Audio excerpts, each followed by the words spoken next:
You are listening to From Sobriety to Recovery, Episode 13. Let's get to the show.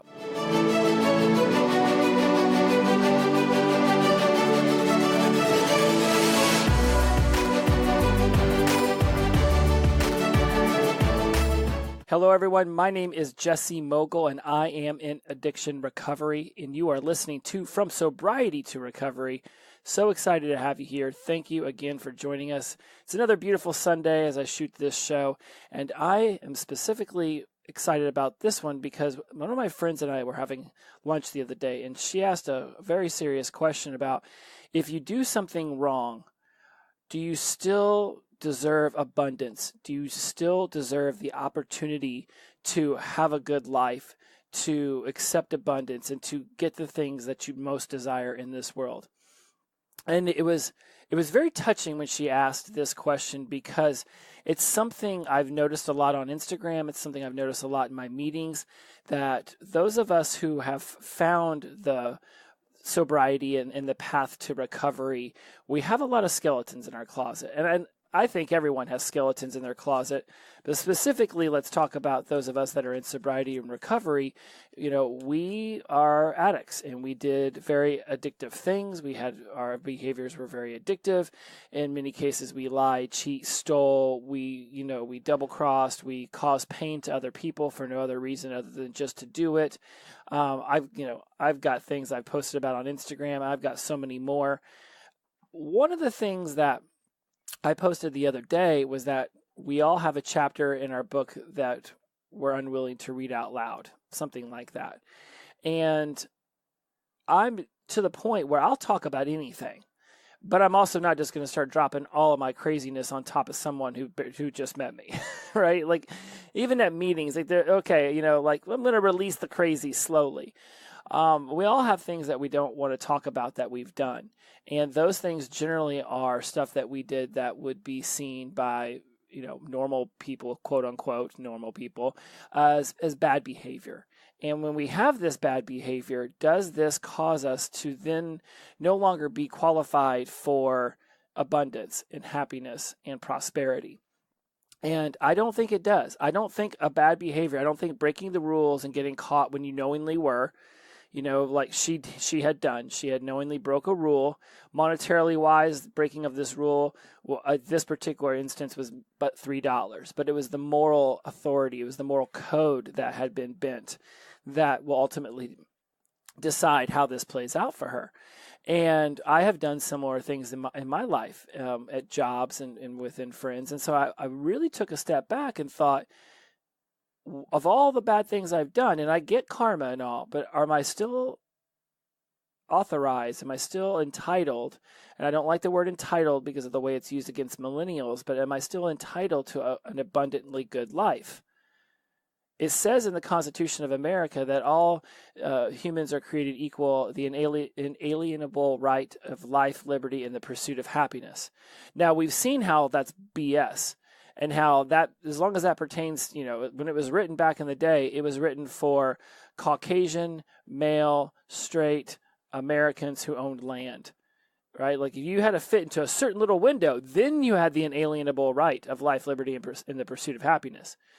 But if you were a woman or you were black or Hispanic or Native American, well, we're not talking about you people, was the basic gist of the Constitution and the way that it was let's say like enacted, the way that it controlled the United States of America for so long. And even now we're getting into this, as you really start to see this racial divide and this sexual divide and, all of this division, it's coming from this, and I'm using air quotes here, entitlement that white Caucasian straight males have had for so long.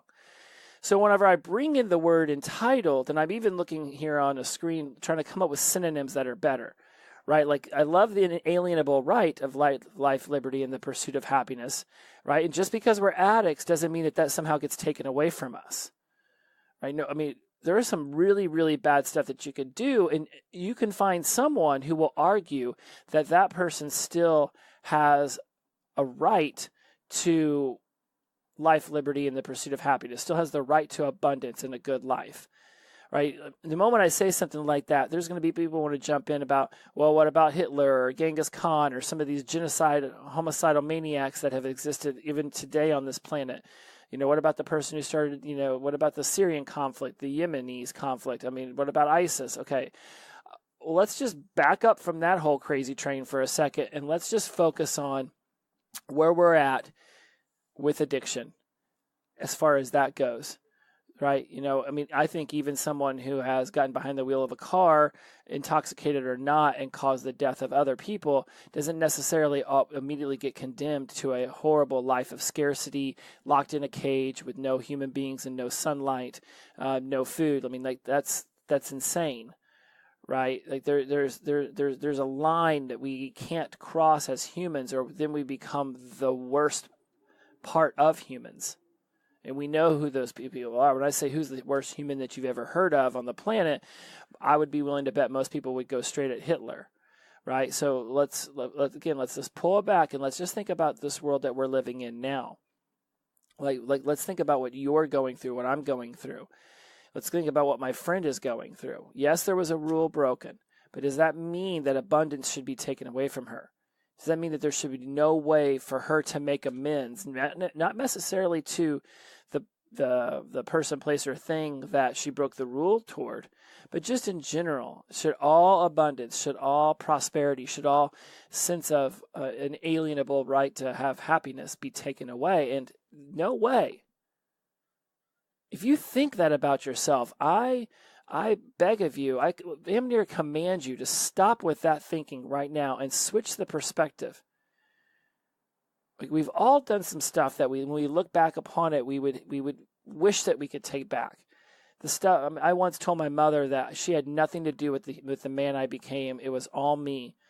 And I had to eat those words a few years later. But when I said that to her, I have no doubt that it ripped her heart out. And I didn't talk to her for another 2 years. And so I know that hurt her. I would love to go back, take back those words. I would love to have her alive, even if for one day, to walk down the beach and to enjoy some good barbecue and watch the sunset with and laugh. Like, we've all done some stuff. I have done some stuff that, to me, is almost unforgivable based on my old mindset. But now I realize that as we get older and as we mature and as we start to really pull our head out of our asses, for a lack of a better term, we realize the error of our ways. If you're finding me and you're already in sobriety and moving into recovery or deep into your recovery, or if you're finding me where you're still thinking about whether I should do this or not, is sobriety the thing for me? What will my life be like without alcohol or drugs? Anyone who's got some time in this will tell you that it is way better. It is way better waking up without a hangover. It is way better knowing what you did last night. It is way better with having some more cash in your account, not having to apologize for your actions, not having to just do some pretty dumb shit in order to continue to get high or intoxicated, right? Like, day one, you may not feel like you've made the best of decisions, but I can assure you, as time moves on, you will feel that you've made the best decision. Now, you've got to go out there with gusto and, let's say attack the day, but the day is not something to be beaten down. But you've got to go out there with some intensity and some manifestation and some intention towards your day.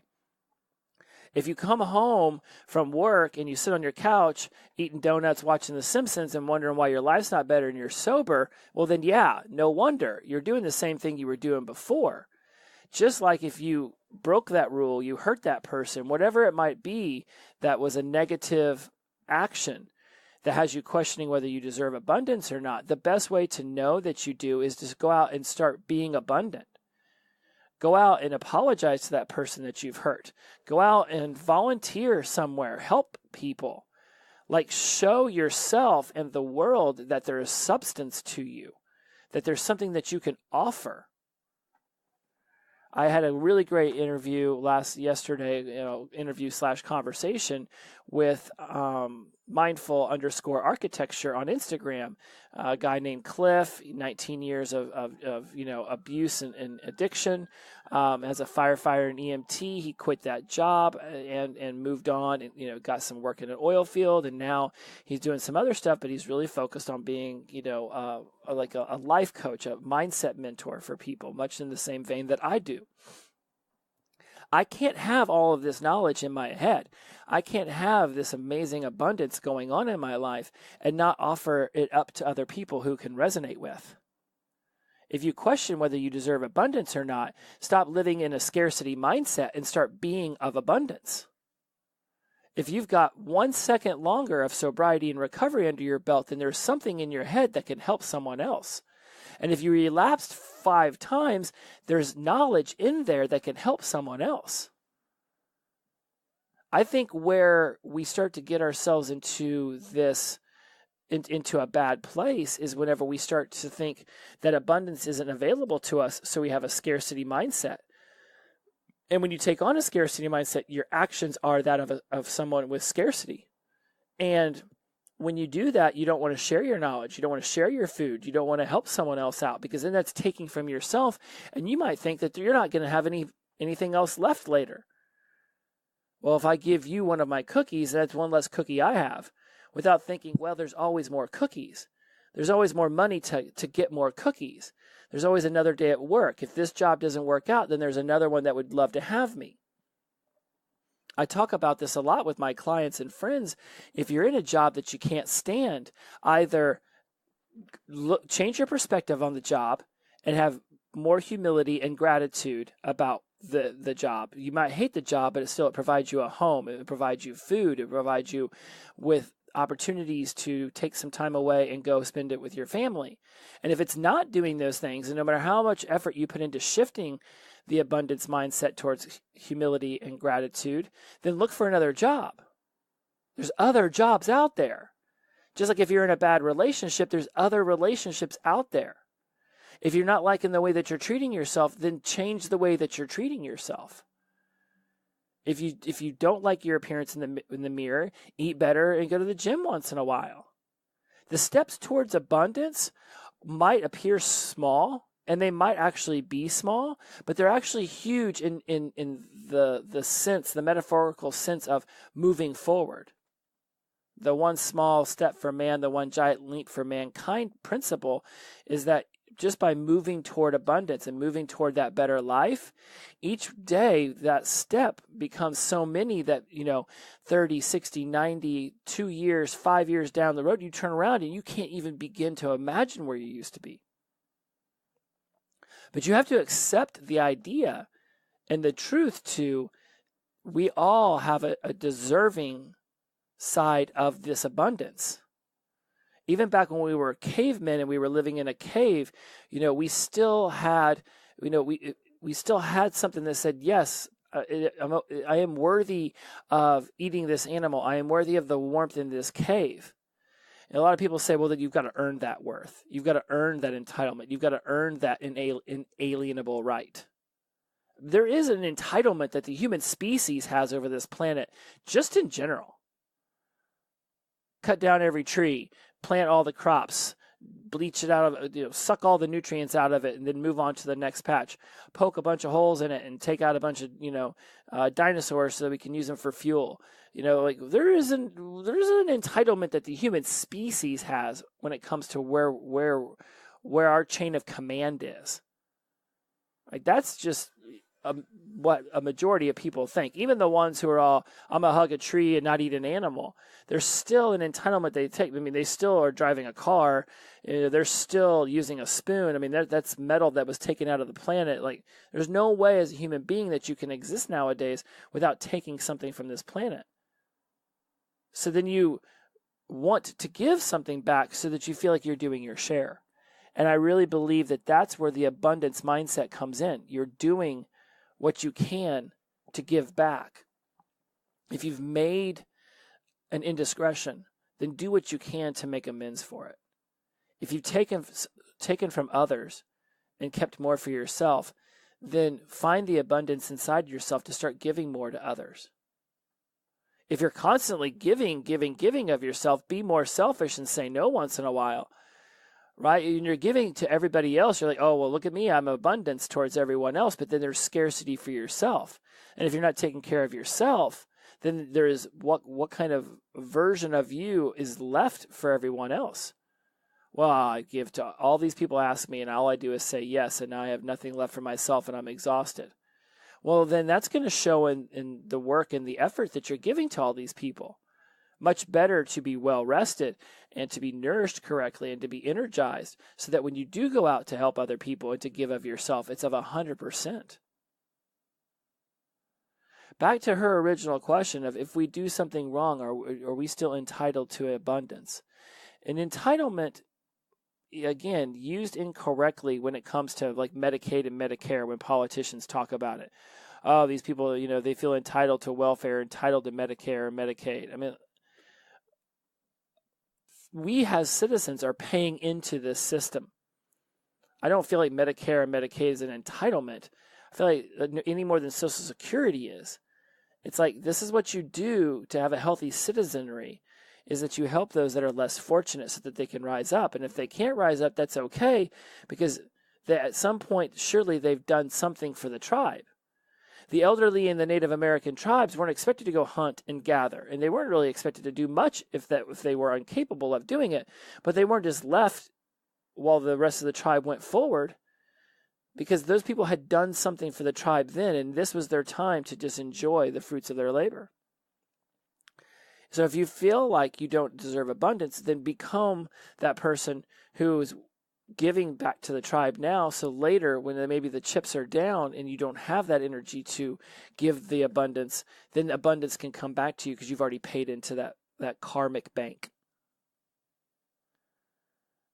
Like, I am not the best at keeping close proximity to my friends.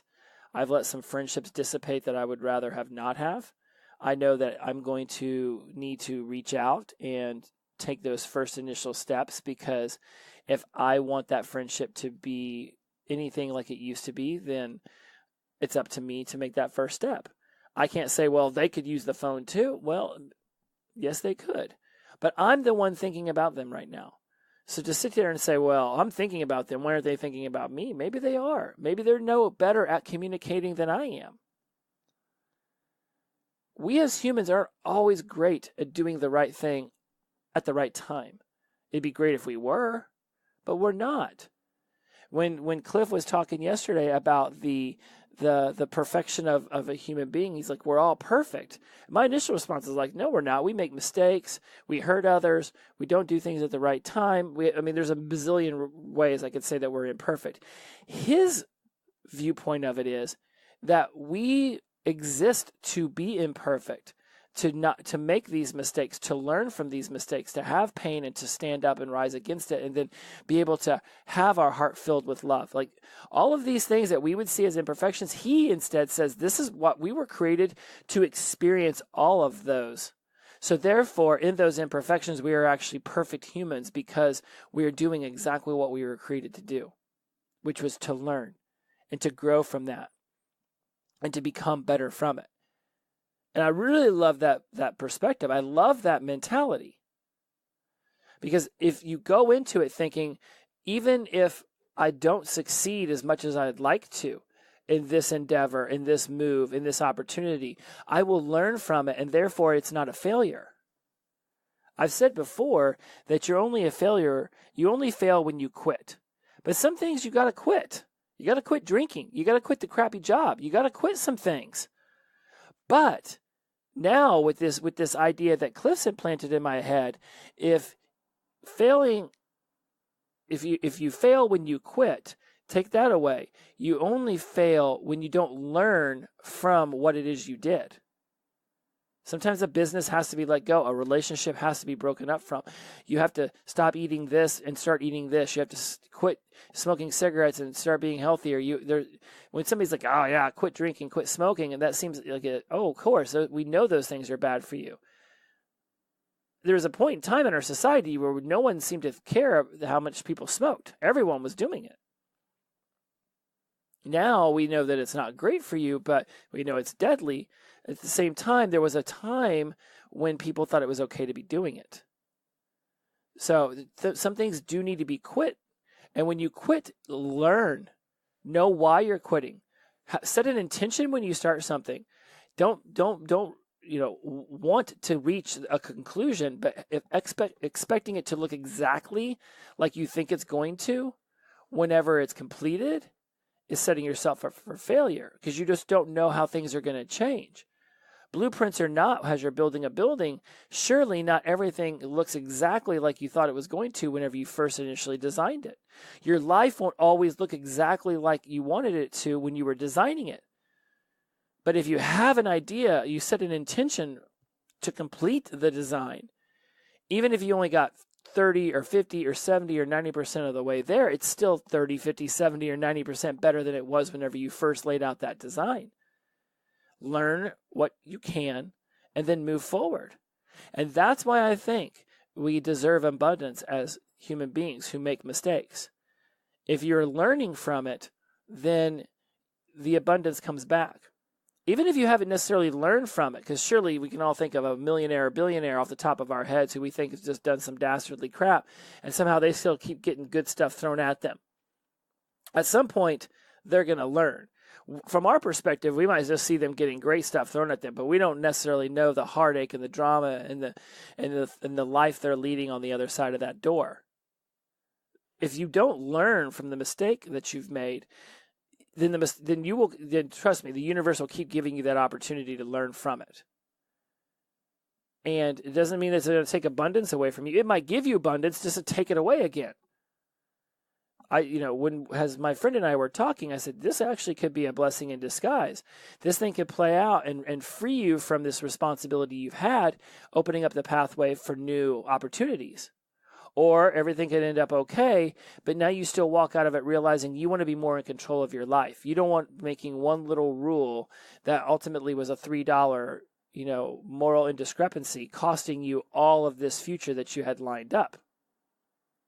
And so through this, one way or another, whether she gets to, keep her job or not keep her job, she's going to have learned something from it. She'll be able to take an energy from it. And I really, truly believe power forward.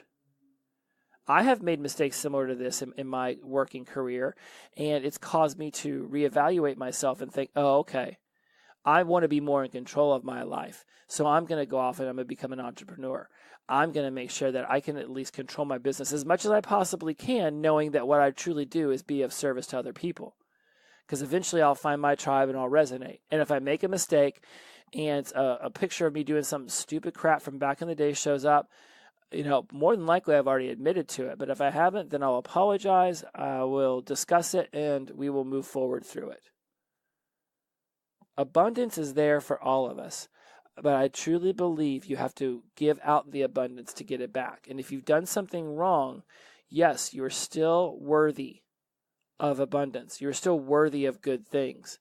You may not think so because you need to go out and right the wrongs. You need to apologize to who you need to apologize to. You need to do whatever it is, whatever your convincer strategy is, whatever you need to do to convince yourself you're worthy, go off and start making those steps, because I can assure you, you are. And time's going to pass either way. So if you're not putting forth effort into securing this worthiness back for yourself, then you're just suffering, and that's all in your doing. If someone's not willing to forgive you, if a business isn't willing to forgive you, okay, then those people you might have to say, okay, well, I'm really sorry for what I've done, and I wish you the best in life. I'll go over here and live mine, and you can live yours over here, and none the wiser. Forever our paths don't cross, right? You do what you do, and you can make up for it, and you can move through it. And if the people aren't willing to forgive, then you've got to start being around new people. I mean, do what you can do to make that amends, but just know that if they're going to constantly be bringing up what you've done in the past and how you weren't a good person then, or how you didn't follow through your promises, or they couldn't, trust you, you can only show them signs that you're moving toward that person that they can trust and love and care about again. And if they're unwilling to ever see that version of you, then you're going to have to walk away. You're worthy of abundance. Everyone is worthy of abundance. No matter what it can be, an amends can be made for. We've all heard the stories of somebody, hit and runs a family member and they get put away for years. And at some point the family's like, I have to forgive them. Forgiveness is a gift you give yourself, not the person you're forgiving. And that we are going to save for the next show. I'm even going to write that down. Forgiveness is for yourself, not for that you forgive. That's a really great topic for the next show. Come back around for that one, and do realize you're worthy of abundance. We all are. Make the amends you need to, and then move through it. Learn from the lessons, and then it's not a failure. Then it wasn't bad. All of the stuff that got us to where we are right now, this second, in sobriety and recovery, we had to get to be this version of ourselves and to become even better. You may not be thrilled with the version of yourself you're seeing in the mirror, but life gave you what it did so that you could learn something from it. I believe that we're all reincarnated souls, so this soul had to learn this lesson. Right? Maybe that whole belief system I have is just so that I can't be like, oh, woe is me. Why did this happen? I should have made a better decision at 18 when I first started, eating acid and snorting cocaine. Well, this is the way I like to see the world. This is the way I like to treat my universe. That this is the lesson my soul needed to learn. I'm going to learn from it. I'm going to move forward. I'm still worthy of abundance because I give abundance out to the universe. And that is the conclusion to this podcast. Give abundance to the universe and it will come back to you tenfold. I love all of you. Thank you so much for joining me again. I am now in 13 countries. So if you are out there in South Africa or Brazil or Canada or Uruguay, Bulgaria, Singapore, Australia, Denmark, Finland, I appreciate you. If I've forgotten any of them, I'm trying my best to remember them all off the top of my head. Of course, the United States. Bless you, Oklahoma, Indiana, Florida, and California, Colorado, and Washington, where I seem to be getting a lot of love. I thank you so much. Always following me on Instagram at From Sobriety to Recovery. I'm really active there. I'm also active on my Facebook page at From Sobriety to Recovery. If you guys want to check out Mindful Architecture, who I interviewed on Instagram the other day, still have not figured out how to save those things. So unfortunately, I think that has been lost to the ether, but I'll figure that out and that'll be available on my Instagram TV channel coming up real soon. As always, guys, at From Sobriety to Recovery, thank you so much. The power of positive energy. Release it and your life will flow. All right. Take care of one another. Much love. Talk to you soon. Bye-bye.